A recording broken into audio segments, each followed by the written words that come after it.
আসসালামু আলাইকুম, welcome back to my channel cooking colour.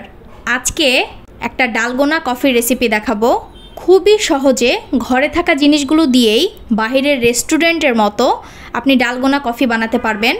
Hot কিংবা কোল্ড দুটাতেই পরিণত করতে পারবেন। এর জন্য আপনাকে রেগুলার যে কফি সেই কফিটা লাগবে।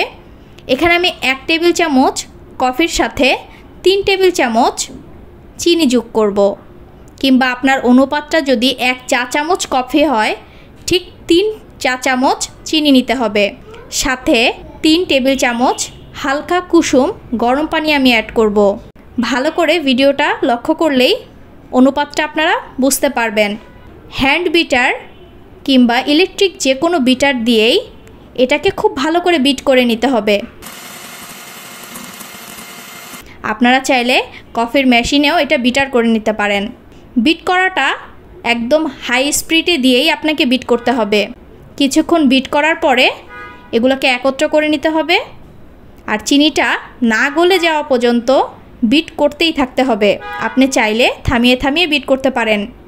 কিছুক্ষণের মধ্যেই দেখবেন কফির কালারটা ব্ল্যাক থেকে হোয়াইটে পরিণত হয়েছে আর খুব সুন্দর একটা মিষ্টি ব্রাউন কালার দিচ্ছে। এই পর্যায়ে বুঝতে হবে ফোমটা আপনার তৈরি হয়ে গেছে। ডালগোনা কফির ফোমটাই বিশেষ, যেটা সবথেকে বেশি মজা এবং টেস্টদায়ক হয়ে থাকে। এ পর্যায়ে গরম দুধ, যদি আপনি কোল্ড কফি খান তাহলে অবশ্যই ফ্রিজে রাখা ঠান্ডা দুধ অ্যাড করবেন, আর ডালগোনা কফিটা উপর দিয়ে দিতে হবে।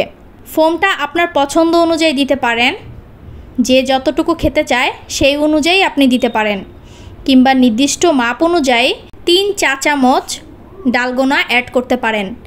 1 মগ কফি কিংবা 1 কাপ কফির জন্য 3 চা চামচ ডালগোনা ফোম এনাফ। এটা একটা পারফেক্ট মেজারমেন্ট।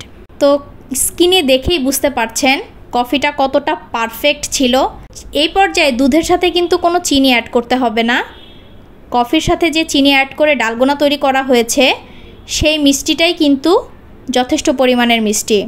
যে কোনো মেহমানদারিতে কিংবা স্পেশাল মানুষের জন্য, কিংবা আপনার বিকেলের বোরিং সময় কাটিয়ে উঠতে এই গরম গরম 1 কাপ কফি খুবই উপকারী।